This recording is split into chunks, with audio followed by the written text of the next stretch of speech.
Welcome to the Backseat Thriver podcast. I'm Christina Johnston. And I'm Bridget Kosis. So we're supposed to do something to hook people. What do you got?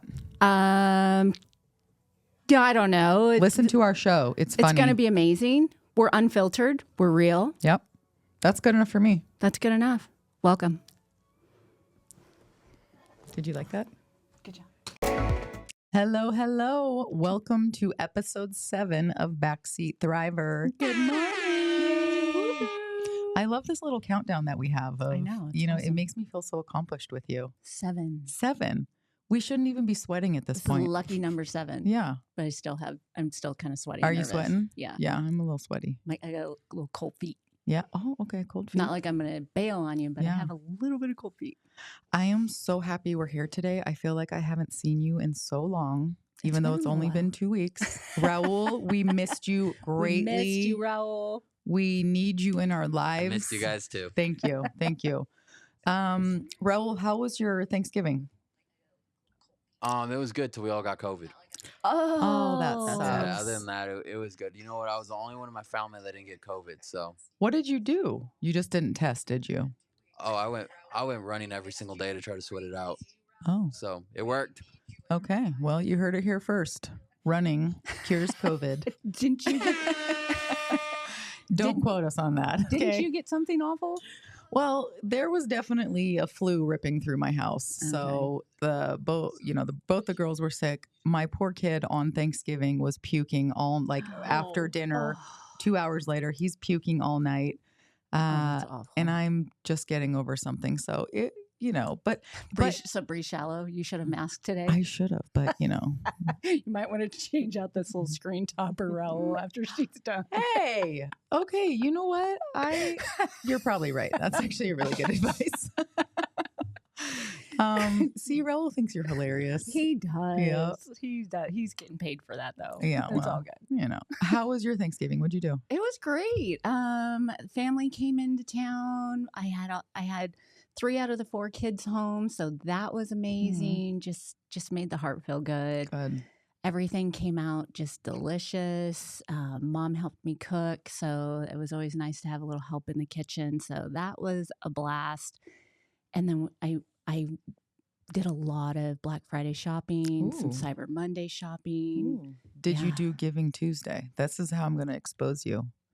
I don't even know what Giving Tuesday is. Oh, I did gosh. Thanksgiving. I hosted Absolute Thanksgiving. fail. What's Giving Tuesday? It's where you give money to charity and stuff, and it's like everyone's spending their money and standing in lines. Like, how about My kids aren't charity enough.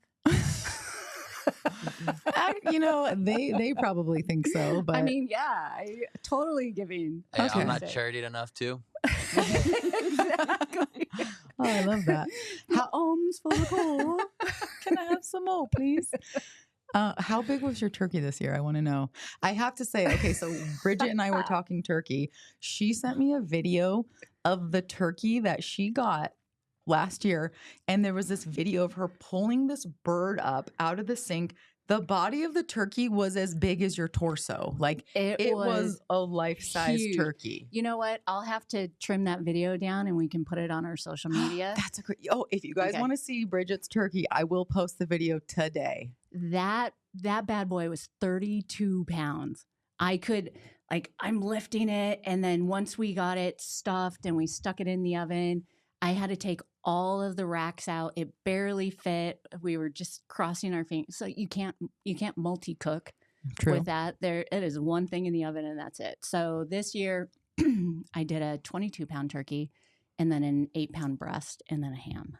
Sorry, an 8-pound what? 8-pound breasts. Oh, okay. Got Yeah. it. Yeah. Got it. And that fed. So you had the about 30 family. pounds. I had about 30 pounds worth Okay. of turkey. Okay. Yeah. Did you have a lot of leftovers? We have so many leftovers. It's so great. Oh, good. We do we'll do nachos, turkey nachos. Like that is my I've never even heard- husband's. That sounds disgusting. Oh my God, it's so good. Ew. You cook I up am the not meat. interested in your leftovers. Well, you're missing out. Mm. Sucks to be you. All right. All right. How about you guys? It was really nice. We were up in the mountains and it's so fun because my little sister's got 2 babes. One's like 2 months old and one is 2 years. And we just had so much fun with them. And my nephews Aw. are a riot. It was very laid back. We did a lot of nothing, but it was just good family time. And I just feel like you can breathe better in the mountains. The air hits different. I don't know It what does. it is, but we feasted and it was very nice. I definitely had some angst going into it, a little anxiety, and we'll probably get to some of that later in the show, but it can be a little stressful. It So can. it's a lot of people in a small space and And expectations. mhm. So if you're not hosting, do you feel as much like pressure? Well, so our family, everybody has their job. So there's not Okay. one person doing everything. Okay. My brother-in-law is a chef, and so we're all like, turkey and mashed potatoes are the most important thing, and so they do that. Everything else, I like stovetop out of a box. I don't like homemade stuffing.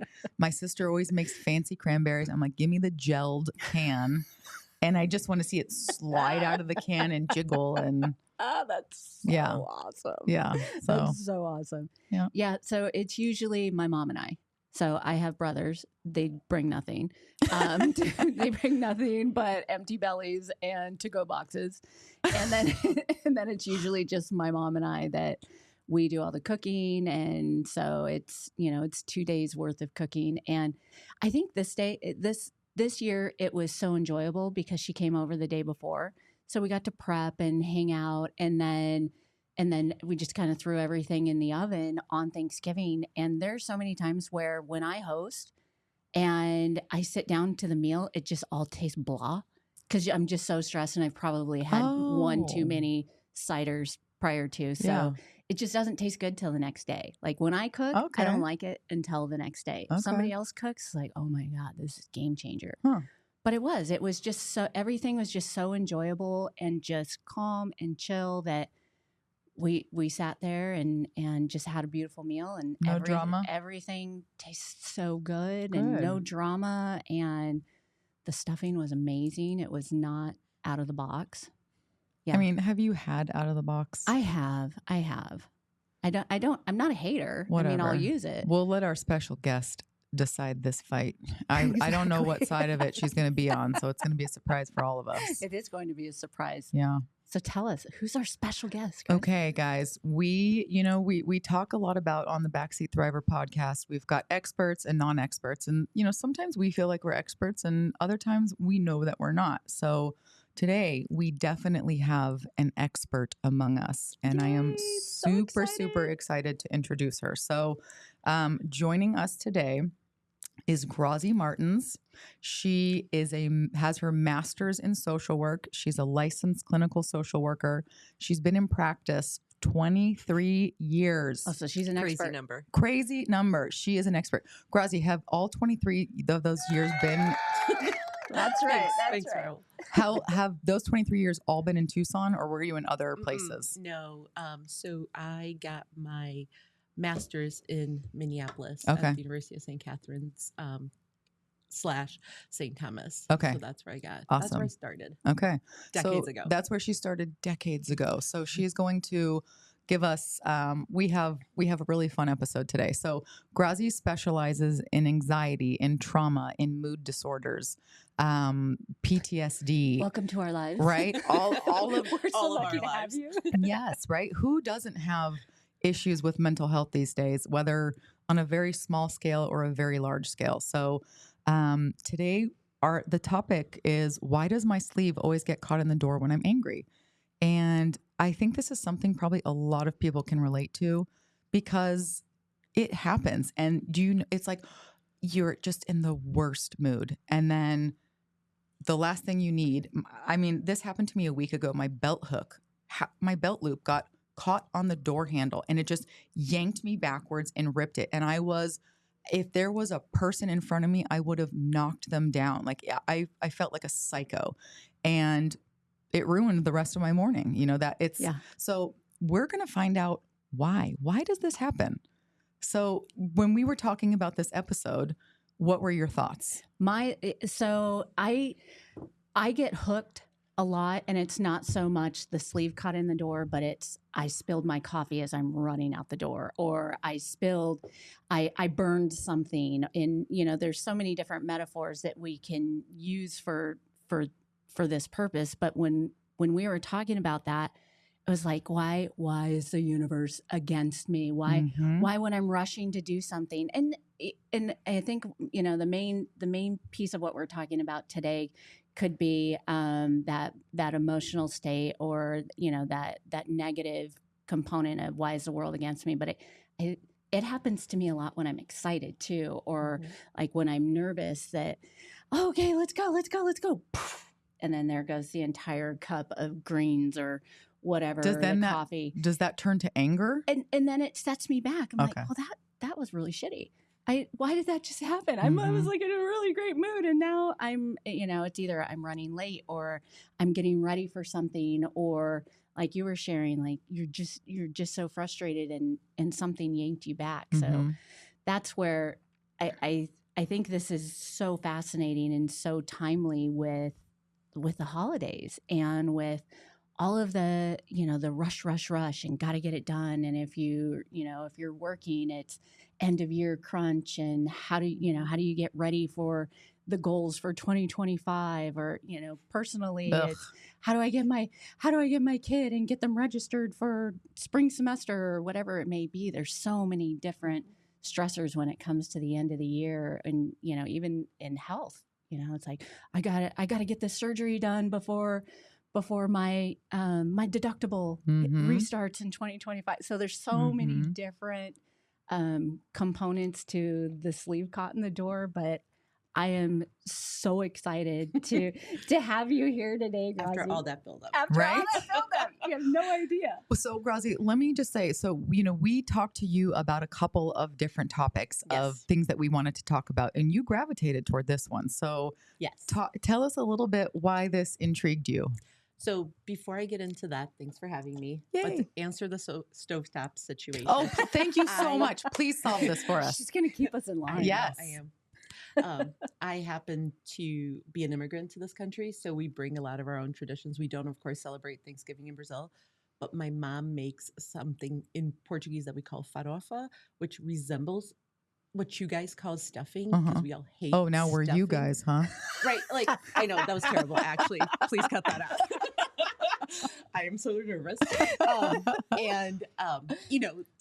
So she makes that. And so we go to a big, family friend thing that we've done for years. There's like 25, 30 people. And she brings it, and it's always like eaten to the bone. That's the dish to have. What's in it? My mom would probably smack me because I can't tell you, but it's delicious. But all you need to know is it's amazing. It's amazing. Okay. And it looks like what stuffing is supposed to look like, but there's like a lot of more flavoring, because I find stuffing like from the box, which my husband loves, or like I'm with the your turkey, husband. like I'm like, ew, like this doesn't work for me. So that's what she makes. So I cannot help answer that, because I would rather eat her farofa than... that I feel like we both win with that question, or maybe we just both don't lose. We both lose. Well, her sounds, they loses. scrape it. Yeah, but she also makes like this much for 25, 30 people, right? Well, that's it's rude. That's how you do it. Grazi's mom, let's go. Get on this. We need like times 3. No, it's just not as good when you make it in ginormous quantities. Okay. Were you born in Brazil? Yeah. That's incredible. When did you move to the U.S.? I was a teenager. I was 12. Do you speak Portuguese? Yeah, fluently. Get out. Yeah. Will you say something to us? O que você quer que eu fale? I love it. She's probably like, you dumb. No, I said, what do you want me to say? Oh, well, it was beautiful. Yeah, that's so cool. We moved to Madison, Wisconsin, which this is like... Was that a culture shock? Well, this is not what we were here to talk about, but we're going to go there now. In Brazil, there's public school and there's Catholic school, right? In our public school system back then, this is like the late 80s, early 90s, to date myself, wasn't that great. So we went to Catholic school. In Catholic school, it was like nuns and fathers and church and uniforms, and girls weren't allowed to like be in the playground or play soccer because you're girls, right? You play with dolls, like very traditional. So when we moved to this country, I don't know if my parents didn't prep us, didn't like do a Maybe very they good didn't job. know. Maybe they didn't know. So we moved to Madison, Wisconsin in August. And I have my earliest memory, we were in the Miami airport when we landed. I did not speak a lick of English. My mom turns to me in the Miami airport and she goes, "You need to learn the word fire." And she's like, "It's fogo, it's fire." And I was like, "Oh, why?" She's like, "Because Americans won't come if you yell like help, socorro. You have to yell fire." So my first like thing jarred in my mind. I was like, gosh. I kept repeating this word to myself because I was like, if I ever need help, this is the magic word I'm supposed to say. So I was like, Your mom's genius. Yeah. It's so true. no, my mom traumatized me. She's not a genius at all. She traumatized the heck out of my sister and I because we'd be Oh my like, gosh. what do you mean Americans won't come to help us? What do we mean we have to yell out this one special word? Yeah. And like when you don't know English, you're like, did I say it right? Did I say it right? Did I say it right? Oh my gosh. Traumatizing. So That then my would be second- really stressful. So my reason for bringing up my Catholic school trauma. So we moved to Madison, Wisconsin in August, and it snows there like in the fall. And we were, I don't know if either of you are old enough to remember, Burger King used to be where they had like this brownish tint on the top. So you can kind of see the ceiling. This is back when they had like the crown that you could like pop out. Now it like Yeah, comes yeah. ready. And, you know, we were immigrants to this country, didn't have a lot of money. So we would eat at Burger King. And I was at Burger King with my mom and my sister. And I look up and there's this stuff falling from the sky. And I'm like, what is this? And I'm looking at it. And like, mind you, I'm like 10, 12 years old, right? I like with no internet. So like, there's no, like, I'm looking at it and I'm like, it doesn't look like rain. I don't know what this is. And then like my Catholic school, like thought that like it was the apocalypse came into my mind because I was bad because I didn't want to stay here, right? Because I was like, I want to go back to Brazil. I hate it here. Like I'd been begging my mom to like send us back. And my mom's like, oh, this is snow. But no one had prepped me for what it was. So I thought the world was ending. So I don't even know how I got on this Oh story, my but there's God. my That immigrant is- story. That is great. Classic. That's classic. Yeah. Okay. Wow. So Yes, So born the- and raised in Brazil. Too. Okay, I love this. okay, so to back up your mom, I also taught my kids fire, like at a young age, because it was like you were told, and again, The trauma continues is what you're trying to tell me. so I carry the trauma torch of your mother. Yes, But your it's children, like, your therapy. you know, like as women, you yell rape, nobody comes. You yell fire, everybody comes to help and put Mhm. it out. So that was what I had taught my kids growing up. Like, if you're really in a situation of like you need Dire need. people, you need people to respond to you, yell fire. Don't yell help.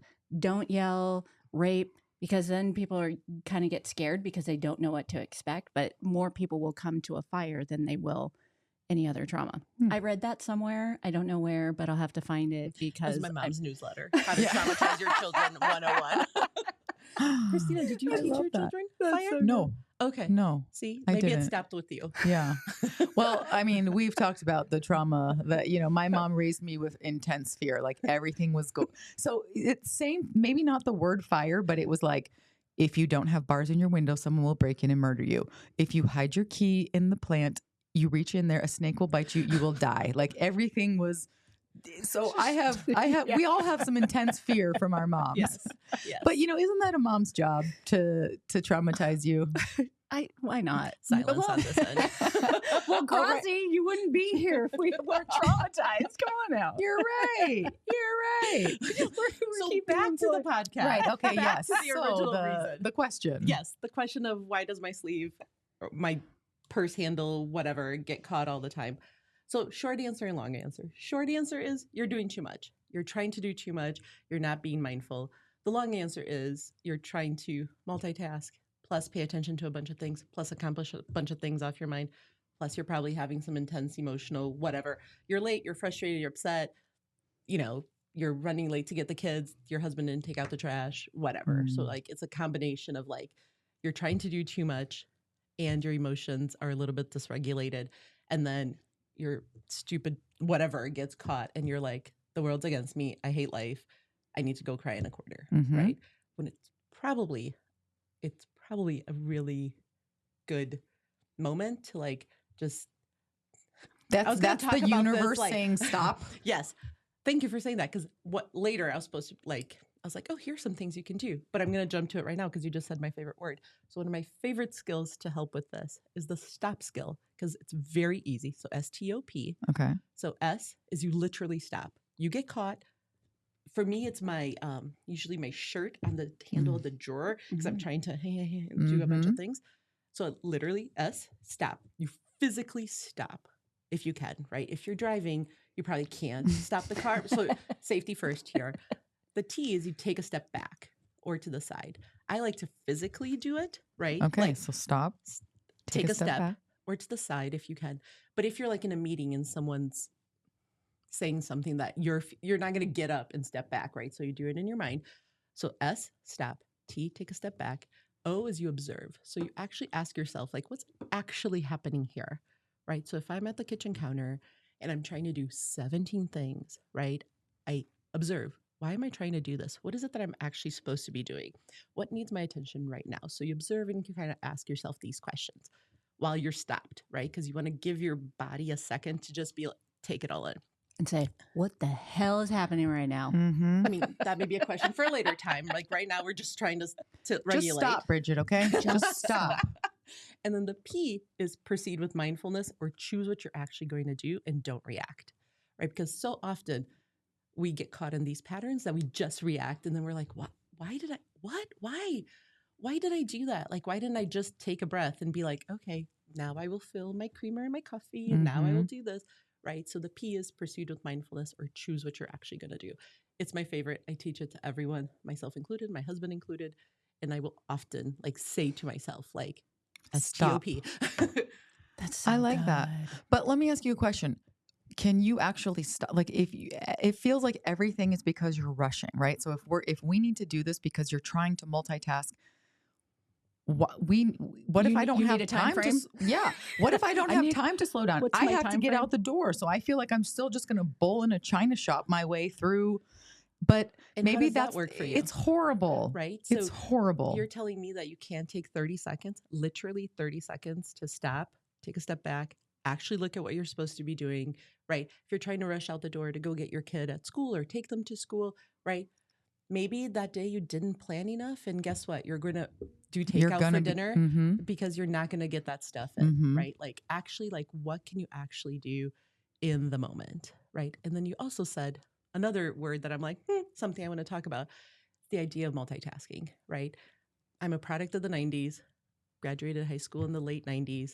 We were taught, maybe taught's too strong a word, highly encouraged to multitask, do multiple things at once. Women are better at multitasking. Men can't multitask.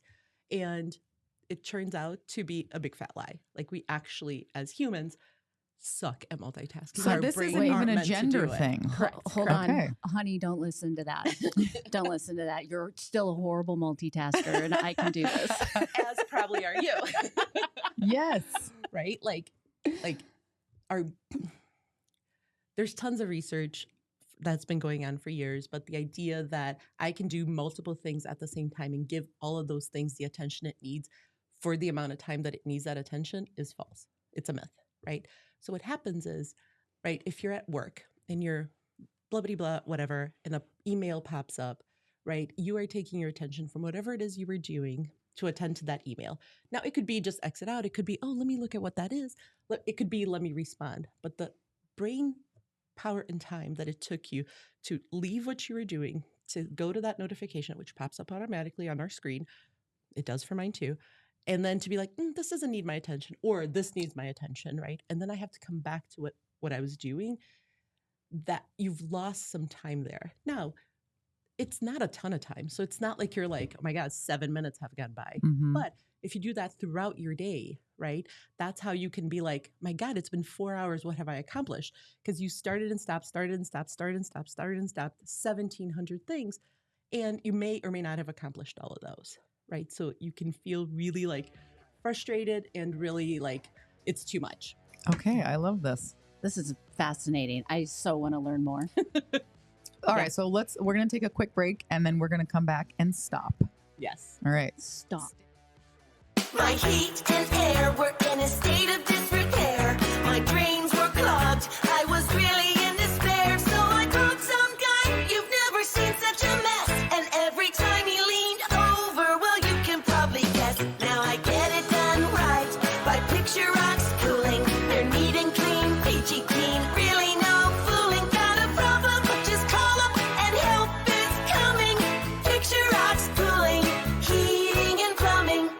Hi, I'm Alan Murdoch. For the past 20 years, I've been buying, fixing, and selling properties right here in Southern Arizona. And I want to buy your property. Whether it's a house, apartment, commercial building, or vacant land, regardless of the condition or the situation, I want to talk to you. When you sell to me, I pay cash and it's hassle-free. No repairs, no closing costs, and no commissions. If you have a property you don't want to deal with and you want a quick solution, call, text, or visit selltalon.com. Again, that's selltalon.com. Discover the power of 88 Crime, where your anonymous tips are rewarded with cash. When you call in anonymously with the tip, you are given a code. With the code and a password, you can walk into a bank and redeem your reward anonymously. If your anonymous tip results in a felony arrest, you can claim up to $2,500 cash reward. Let's stop the silence on crime and strive for a safer community. For more information, please visit 88crime.org or call 88crime. Copper Creek Cookies, Copper Creek Cookies, coppercreekcookies.net. We can print anything on our soft vanilla logo cookies. We deliver them and other sweet treats locally. We are located at 4249 West Ina Road, Suite 121. Call us 520-300-1131. We bake smiles. Copper Creek Cookies, Copper Creek Cookies, coppercreekcookies.net.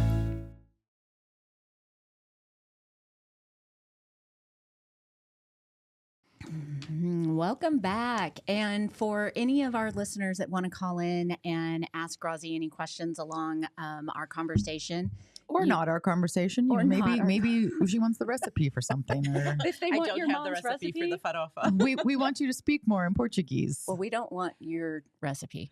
Well, I'll send you my recipe. Whatever. I've got an amazing sweet potato souffle recipe. whatever. Anyways,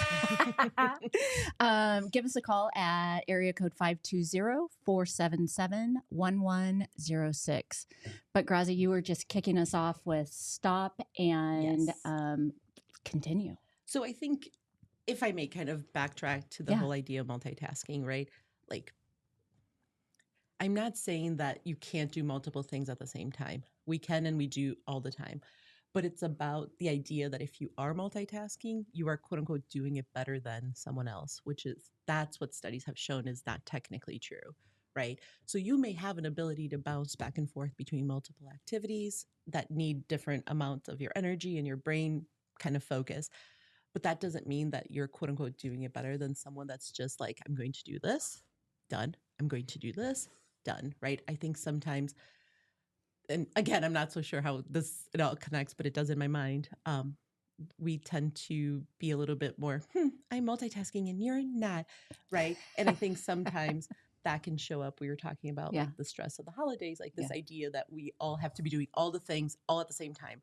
When it's like, no, like, can you be really present? Like, can you just be here and enjoy? Can you just be a part of what's happening right now? So back to getting your sleeve caught, right? One of the things that's happening is that you're trying to do too much, right?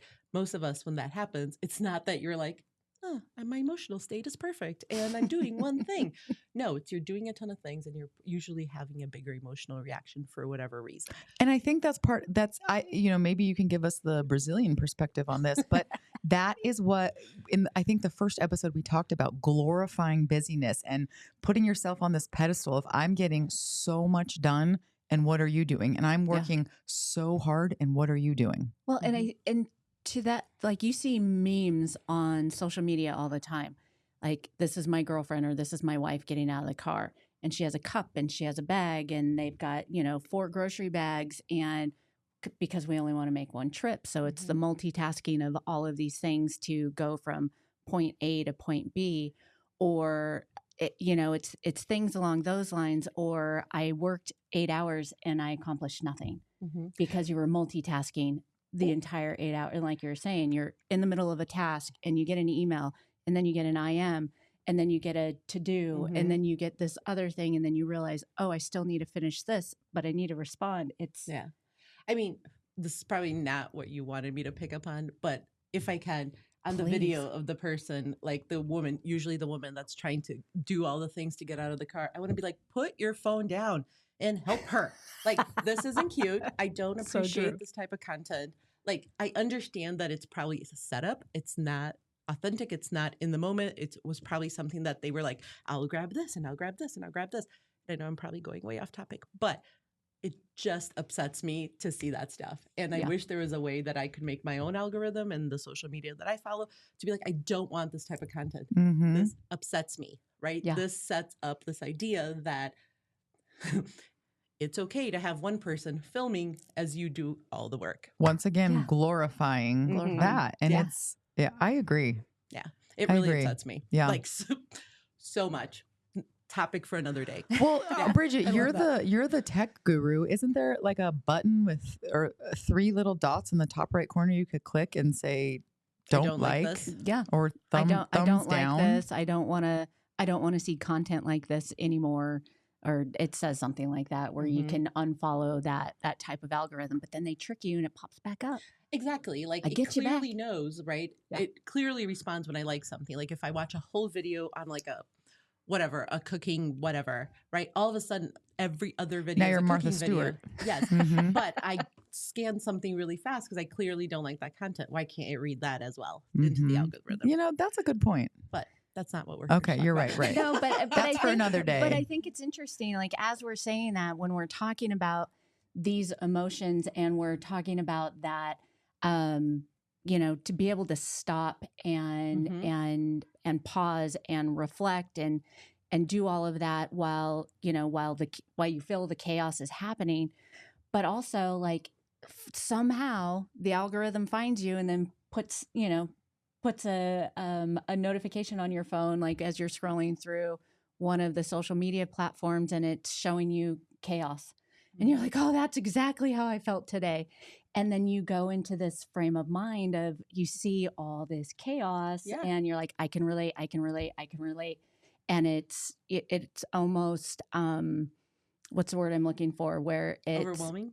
yeah, it's definitely overwhelming, but it's also like you don't feel alone. Mhm. Like, okay, this is popping up on my feed. Other people are feeling this way, but then it takes you down like that negative, at least it does me. Mhm. I think you might need to talk to Grazi. I after think this. Grazi, so we're going to schedule an appointment after this. Multiple appointments. You ain't getting this done in one, I think Bridget. you feel, what I'm getting to is you feel targeted. Like once these things happen, you feel that, that emotional overwhelming and you kind of feel targeted by your social media. Like, Well, and that's probably a whole nother. correct, right? And I don't want to get too lost and too away from the topic we were meant to talk about. But again, I come back to like, is this authentic content, right? And most likely it is not. And I think that's to be honest, what I think makes social media so dangerous and difficult is because like there is a difference between like, this is authentic. We happen to have caught it on video. Oh my God, how funny is it? Right. And we have set this up because it benefits us financially, it benefits us emotionally, whatever it does. Right. That But perception. Yeah. But I think to your point, right, about just having a lot of feelings and emotion, right? I think it's so important to allow space for you to just, what is it that I'm feeling? Why is it that I'm feeling this way, right? Why is it that I'm feeling so overwhelmed? Why is it that I'm feeling targeted? What's going on? Like, am I actually being targeted? Most likely if it's social media content. But was my day actually totally crap? Like, or was certain moments in my day that I either didn't plan appropriately, thought I could get that one last thing done, which is, I suffer from that terribly. I will plan my morning to go somewhere. To be honest, this morning, I was like, I have to meet you guys. And I got up early and I was like, feed the dog and do the dishes, put them away, blah, blah, blah. And then I was like, oh, I can do this one more thing. Literally this one more thing. I look up, much more time than I thought I allotted for it had passed. And then I'm like, well, crap, now I'm late. Right. And then I text you guys, be like, hi, I'll be late. Right. And then I get every red light because I'm frustrated and I'm feeling overwhelmed. And it's like, And you're so aware that you're getting every red light. Whereas if you were just out for a Correct. drive and you're like, all right, I'm going Correct. to Target. right, because your emotions are heightened, because I'm like, crap, what are they going to think of me? I've met one of them, haven't met the other. Now we've met. But like, You should have heard what she said about you. I was Oh. can only imagine. judging, Grazi. I was I so mean, judging. That's okay. But we'll talk about that in therapy. Right. And it's like, I think like if we take my experience this morning, like I could feel every red light everything. And I literally had to, one, stop. I did the stop skill, but I was in my car, right? So I couldn't. So I just did a version of it. And then I was like, you know what? I'm on my way. I am late. I have texted them that I'm going to be late. I put it on the GPS. Yes, it says I'm going to get there at the time it says I'm going to get there. And then I put a podcast I like to listen to, which I don't know why I'm doing this to myself, but currently it's political podcasts, which should be a no-no. But next time it'll be Backseat Thriver, right? Next time you'll be tuning in. 100% be Backseat Okay, Thriver. that's what I Not thought. myself, because the idea of hearing myself, I think, would make me actually vomit. But isn't that exposure therapy? To whom? To you, Why do I right? need that? Because you have a beautiful voice. Why would you not want to hear how intelligent you are? I mean, trust me, I'm not. I hate listening to intelligence. Okay. Right? Like, I think it has to do with the fact that it's like, you know, all the pauses that I say when I'm speaking. I'm like, like if I were to hear that back, see. I would be so critical of Oh, myself, yeah. right? Yes. That I don't need that. Okay. I'm 46 years old. I know that I have Okay, flaws. you and- just nailed something right there. Could everyone just take a moment to that? I don't need that. I don't need that judgment on myself, so I'm not going to do it. No, I'm not going to do it. I feel so free for you. How Yeah. do we Love that. all take moments in our day to just, I don't need that. I Oh, don't it's one of my need, favorite coping strategies. Like I'm so speechless. it kind of goes. So I'm going to back it up a little bit to kind of explain how I got there. So a while ago, I was having a conversation with someone, and they said whatever. I can't even remember what the whatever it was. But my thought out of my mouth, even before I could think of it, I was like, this doesn't match your values, right? Because of what she was talking about, so did not match her values. And I have thought about that so much. And it's like, is it a value of mine to be super self-critical of myself? No, that's actually the opposite, Mhm. right?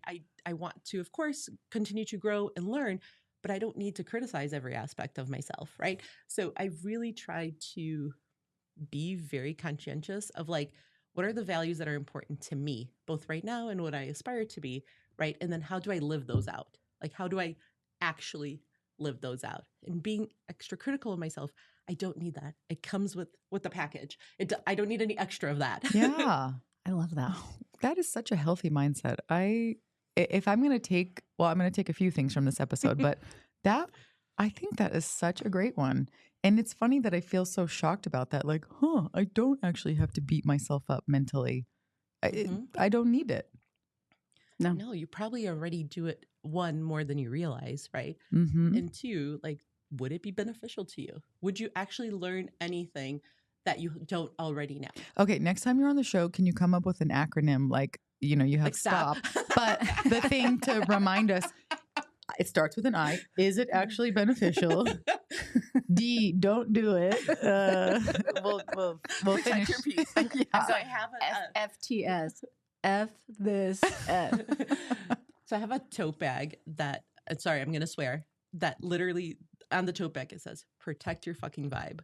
And Oh, I was I at the like that. Made in Tucson market, whatever Mhm. fair this past weekend. And so many people stopped me and they're like, did you get that here? Did you get that here? And I was like, no, I actually couldn't remember where I got it. I actually think I stole it from my sister. Sorry, sister. That's and where it's like, been. I know.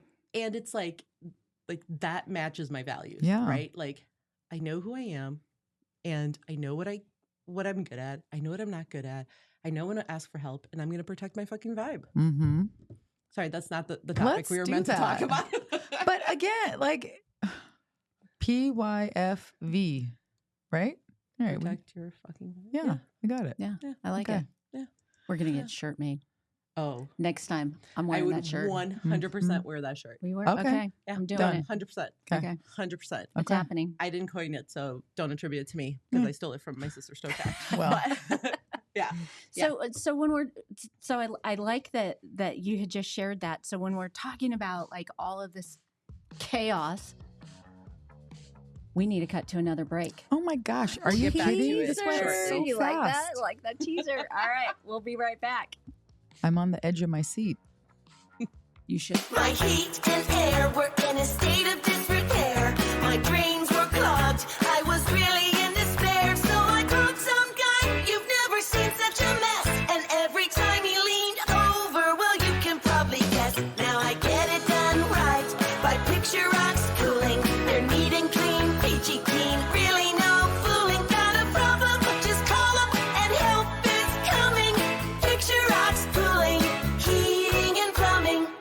Hi, I'm Alan Murdoch. For the past 20 years, I've been buying, fixing, and selling properties right here in Southern Arizona. And I want to buy your property. Whether it's a house, apartment, commercial building, or vacant land, regardless of the condition or the situation, I want to talk to you. When you sell to me, I pay cash and it's hassle-free. No repairs, no closing costs, and no commissions. If you have a property you don't want to deal with and you want a quick solution, call, text, or visit selltalon.com. Again, that's selltalon.com. Discover the power of 88 Crime, where your anonymous tips are rewarded with cash. When you call in anonymously with a tip, you are given a code. With the code and a password, you can walk into a bank and redeem your reward anonymously. If your anonymous tip results in a felony arrest, you can claim up to $2,500 cash reward. Let's stop the silence on crime and strive for a safer community. For more information, please visit 88crime.org or call 88crime. Copper Creek Cookies, Copper Creek Cookies, coppercreekcookies.net. We can print anything on our soft vanilla logo cookies. We deliver them and other sweet treats locally. We are located at 4249 West Ina Road, Suite 121. Call us 520-300-1131. We bake smiles. Copper Creek Cookies, Copper Creek Cookies, coppercreekcookies.net. I am too. I love this. I love this. Well, I think welcome we back. had more fun during that commercial break than We should let you in. Maybe it'll be a snippet on our Instagram. we'll see. It could be. But Could be. Grazi, It I could wanted I wanted to ask you. So, as we're talking about protecting your vibe and when all of the chaos is feeling loud and overwhelming, like what are some of those things that we can do to regain that control? Like you said, the stop process. And to Christina's point, I've got 5 minutes. You know, can I implement stop in 5 minutes? Like how do I Can I turn it around? how do I turn it around? How do I bring it with me if I'm going? What do I need to do? So, Well, you need to can stop. you give me an example? So, you know, in a situation where I'm feeling so overwhelmed and I try the stop, maybe I don't have the actual time to do that because like you said, I've got to pick up my kid or they're going to be late, or I've got 2 minutes before I have to jump on this call, but I'm not in that right emotional state in order to continue moving forward constructively. What is a tool that I can do to just kind of regain?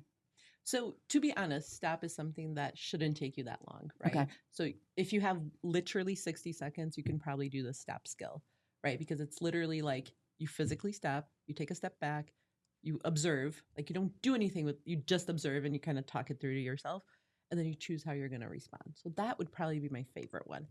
If you have a little bit more time, right? And sorry, I feel like you asked me a question. I'm like, well, there's this answer and this answer. No, it's good. So if you don't, so there's a word, often words are like taken from the therapy world, right? And put into like the lexicon and it becomes kind of something else. The word mindfulness is super important. I know it's been kind of taken over and everyone should be mindful, which is true, right? But mindfulness is a skill and it's a skill you have to learn, practice, and then actually do, right? And what mindfulness is learning to do one thing at a time. So for example, and I'll give an example from me, like how many of us will eat and answer our emails and be checking our text messages and, oh, I got to put laundry in and, oh, I need to add this to the target list and, right? Mindfulness would be, hey, I'm going to take 3 minutes because usually it doesn't take very long to eat your oatmeal in the morning. And I'm just going to eat my oatmeal and I'm going to be present in this situation, right? And how can you build that in little moments in your day, right? People are often like, oh, you should do meditation, which is great. I love meditation, guided, because my mind still can't slow down at times. But many of us don't have 30 minutes, right? But how can you build that in really, really purposefully in your day so that you're teaching, by practicing mindfulness, what you're doing is you're teaching your brain and your body to relax and slow down, right? Because back to our original question, why does my sleeve get caught? Oftentimes when we're trying to do a ton of different things and we're experiencing an emotion usually negative, a heightened emotion, we tend to tense up. We don't realize it, but we tend to tense up.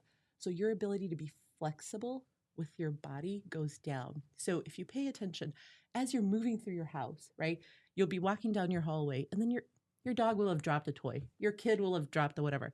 And you, without thinking, can move your body in a way to avoid that obstacle, right? Or if you don't see it, you step on it and then you're like, ah, crap.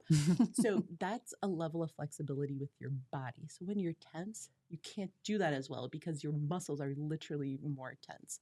So a mindfulness practice will help you, right, to teach yourself how to slow down in the moment.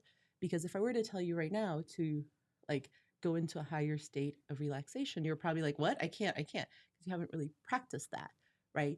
But by practicing it, I've learned for myself that I have some cues that my body sends me that tells me that my emotional reaction state, thank you, is a little higher than my baseline. And we all have different baselines. So, and I joked with this with both of you before we came on. My fingers are cold. My fingertips are cold, right? That tells me that I'm nervous. If I clench my jaw, right? If there's no space in between my teeth, that's another sign for me. If my shoulders are a little bit up, that's another sign for me, right? So can I learn from my own body, right? That my body is telling me, hey, you may not be aware, but it's piling up, right? And having a mindfulness practice that you do purposefully every day for a few minutes. It doesn't have to be the 45 minutes of like quiet meditation. Who does that? I mean, I'm sure there's tons of people, sorry, right? But can you do that so that when you start to see those body cues, that tells you like, hey, you're a little bit heightened. Something's starting to happen. It's time to. And then what can you do slowly to counterbalance that? So for example, I really like a type of breathing that's a box breathing. So in through your nose for 3 seconds. So box, hold for 3, out through your mouth for 3 seconds, hold for 3. So it's a box, and I both do it and visualize a box, right? And you do that 3 or 4 times. For me, that really calms me down and that kind of resets myself, right? For you, you may be like, oh my God, box breathing, the dumbest thing this woman has ever said, right? And maybe I'm doing it right now as you're saying it. The more that you're telling us, like, be mindful and slow down, I'm starting to get more anxious. I'm not like, I'm dropping my shoulders. I'm loosening my jaw. I do box breathing when I get ready to sleep. I box breathe like if I'm having a hard time putting myself to sleep. Bridget, there's only room for one expert today. Okay. We need all the experts. Okay. Come on, the table's long. The table's long. And I do box breathing, and I try and picture the box black. And for that's another one. That's another one for my therapy session. No. What I meant was, and it's actually a point I wanted to make. Like, if you Google, like, and let's be honest, we all Google everything. Like, if you Google, like, mindfulness tips, there'll be like 127 on this page, 78 on this page, 12 on this page. There is a ton of things. You got to find the things that work for you, right? So me saying box breathing, and Christina, you were like, oh, that's actually making me a little bit more anxious. That's clearly not the skill for you. Try the next one, right? And not be so caught up on everyone likes this, I must do this, right? Like, for example, my sister likes to put her feet up, like on like higher than her head. Like, that's a way that she regulates her body. That's not something you can do at a business meeting, right? So that's something I don't know. I've seen some weird stuff. Right? But that one doesn't work for me. It makes me feel trapped because my feet are higher than my head, right? So it's about finding the things that work for you. So back, Bridget, to your question about like when you're feeling this happening, what can you do, right? It's both about what can I do right now, and then what can I put in that will help me in the long term, right? If you start a mindfulness practice, whatever that looks like for you, right? It's not going to work today. It's not going to work tomorrow. It's about building up on it. And it's about being able to do it enough so that when you need it, you can access it, right? And it takes time to get there, just with everything else, right? Like everything else, you have to practice and you have to work at it and you have to fail at it. And then you have to pick yourself up and try it again and all of that stuff. So I think it's really about allowing yourself the time to learn the skill, right? So that when you need it, you can use it.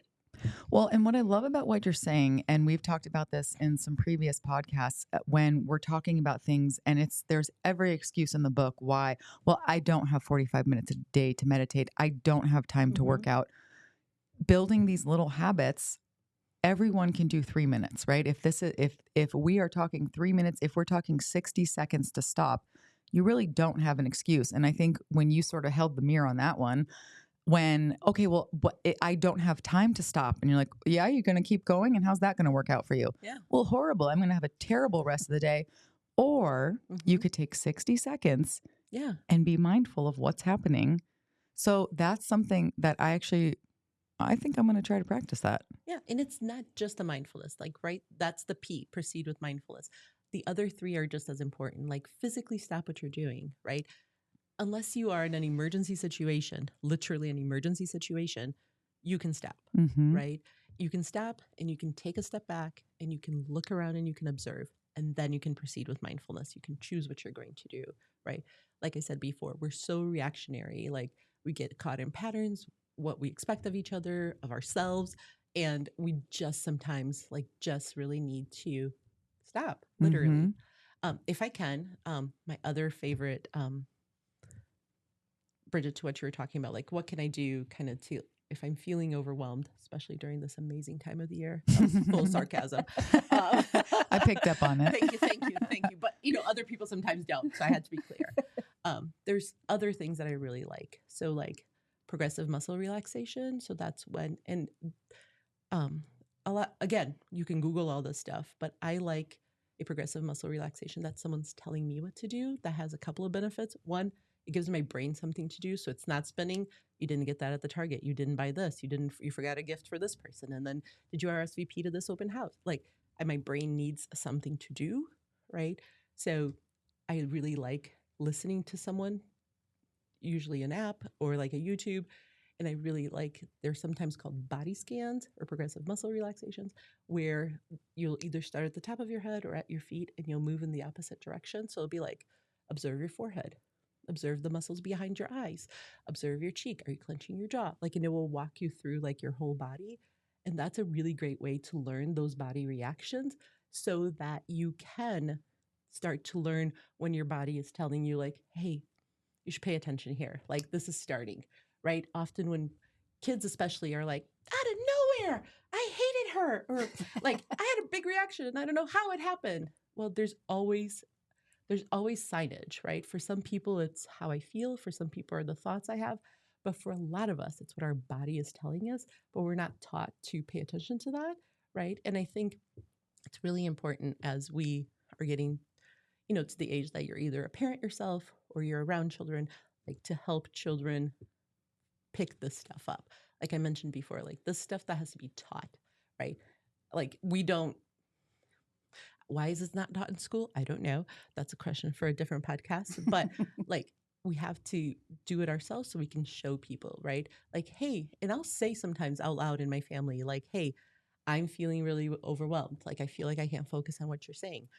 I need to do this. Or I'll say if I'm at the doctor's office, I'll say to the doctor's office, hey, when they touch my hand to put the thing on your finger, I'll be like, my hands are really cold because I'm really nervous.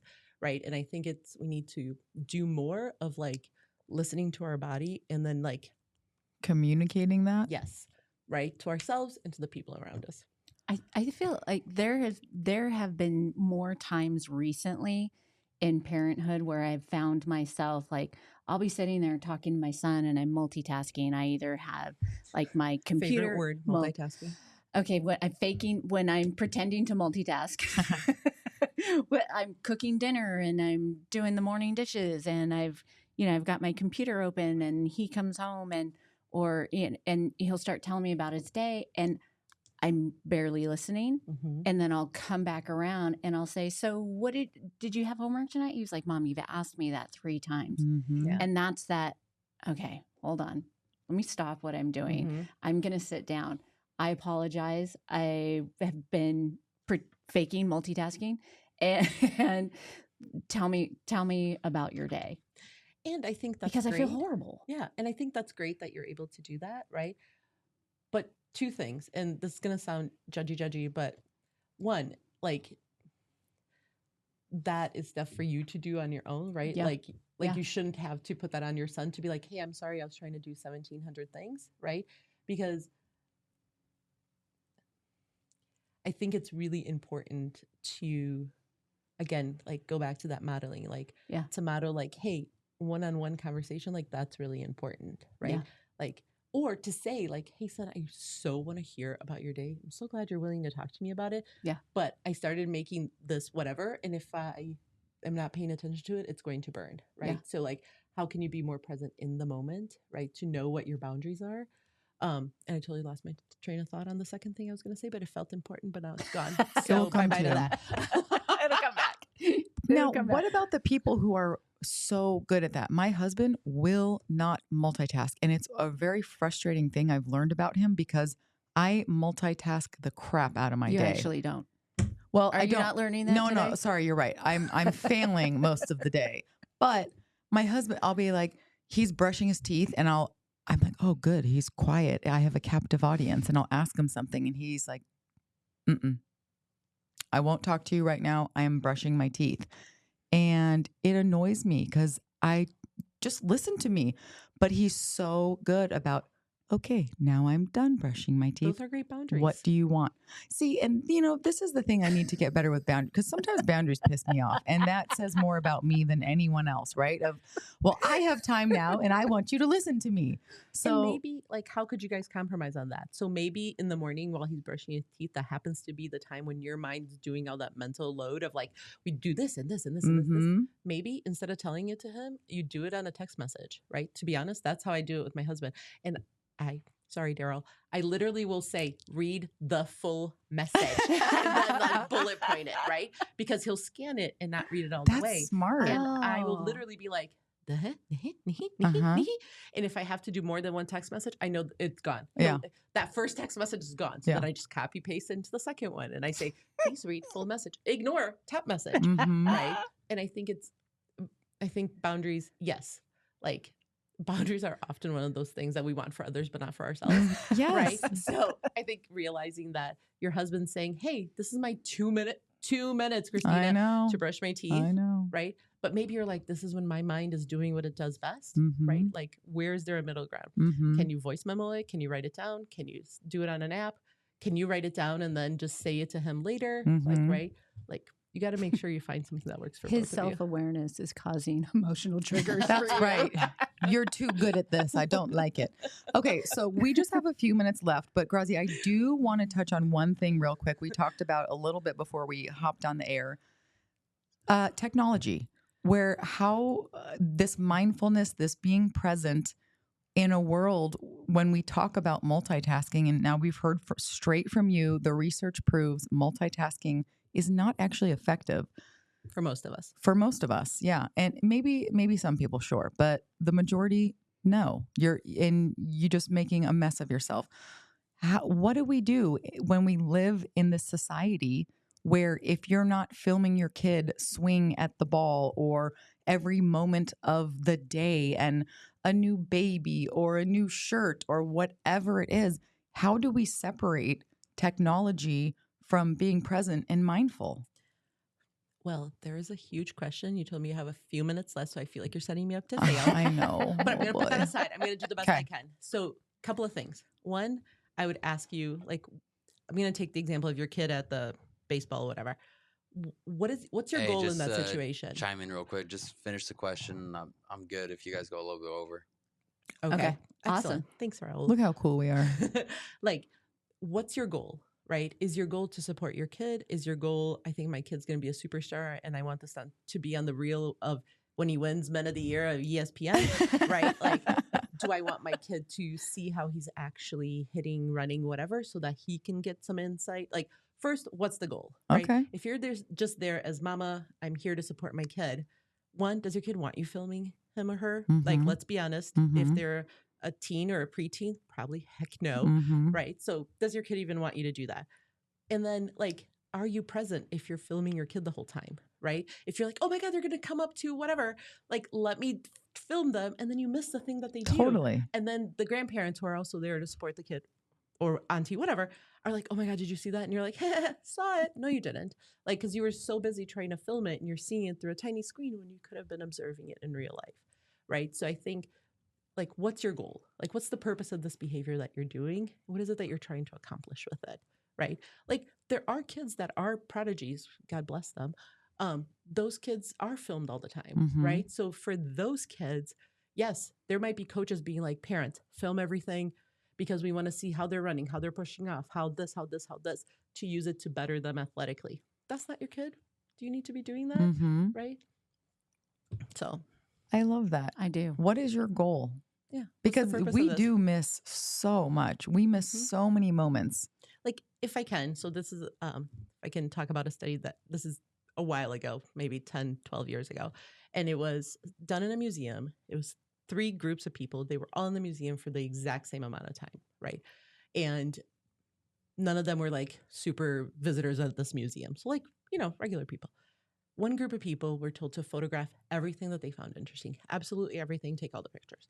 Second group was like, take pictures of what you want. Whatever, you do you, boo-boo. And the third group, no photos. You will have no access. You will just have to go and take time in the museum. Everyone was in there for the same amount of time. After, I forget the amount of time, maybe let's say 2 hours, everyone was told that they were going to answer some questions about what they saw, what they observed, the artwork, museum. Mm-hmm. The people that photographed everything got the least number of questions correct, right? Because they were so busy trying to get everything on film that they weren't present. They weren't mindful for any of it. And of course, the people that didn't have a camera got the most right because they were actually present. They were actually interacting. They were actually observing, right? So I think it's really, really important to know, right? What is it that I'm doing here? Like, what's my goal here? Like, am I here to be with this art and maybe feel inspired and awed? Or am I here to show someone on social media that I saw the whatever? That I was actually here. Well, who How cares? cool am I? Who cares? Okay, I love that. And I feel like sometimes the stuff that we talk about is so obvious, right? Like put your phone down and be present.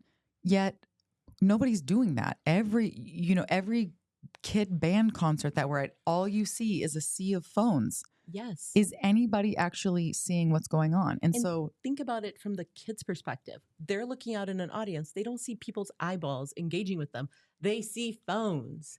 Right? So that's so weird. I've never thought of it like that. Like if you look out and you're expecting to make eye contact, maybe not your parents because maybe they make you nervous, but maybe like your best friend or your neighbor or your auntie or grandparents, but all you see is a sea of phones. Like there's no human connection there. Like it's like it doesn't matter. Now I'm not saying don't take pictures at the recital, right? But maybe you tell yourself, I'm going to take one picture, one video, and I'm going to put it away. And then you put that sucker away, right? Like, again, and I'm just as guilty, but I'm trying to be better. All right. I think that's so good. Okay. So let's figure out what we're taking away from today. So I think stop. Bridget, I saw you writing this down. I did write this down. This is important. Yeah. No, I'm serious. Stop sounds incredibly easy. I will say in the moment, because you're breaking a pattern. You're trying something new. Like you're going to feel like you're wasting some time. Stick with it. It's incredibly easy, hard to actually do, right? It's hard to actually take a second to observe. It's hard to actually decide how you're going to proceed. But if you that is my favorite skill of all time. I love Bridget, next episode, I'm going to ask you what you did in this upcoming week. How did you stop? So S, stop. T, take a step back. O, observe. P, proceed with mindfulness. Good job. Thank you, Raul. Raul, did you write that down too? Everyone could benefit from it. Yes, I love absolutely. Yeah, no, it's one of my favorites. I love it. Okay. Thank you, Grazi, for being Grazi, here. You're very welcome. Thank you so much. So if anybody wants to learn a little bit more about Grazi or, might have had some self-awareness throughout this episode, you can find Grazi at thrivetherapyaz.com. So check her out. Make sure you're following ltd.media on Instagram. You can find us on Instagram at backseat.thriver. You can find us on YouTube at Backseat Thriver. And you can find us on our website at backseatthriver.com. Or if you have any ideas for any upcoming episodes or you have some additional questions regarding the episode today, you can connect with us via email at connect@backseatthriver.com. Thanks for having me. Thank you, Thanks for being Grazi. here. This was awesome. Thank you. This was fun. It was okay. All right. I was so nervous. Oh, I love that. We'll see you guys next week. Was it as bad as you thought it would be? Yeah. Okay. Oh my gosh.